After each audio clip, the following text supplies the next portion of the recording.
Nasunog pa. Empat sekawan, let's go.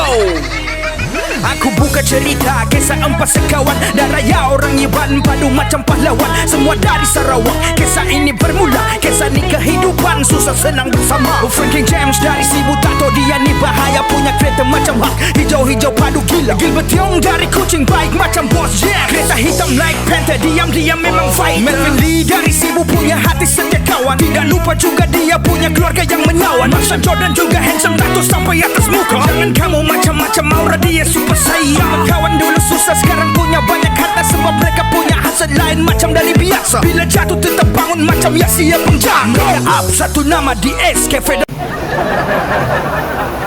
Nasunog pa.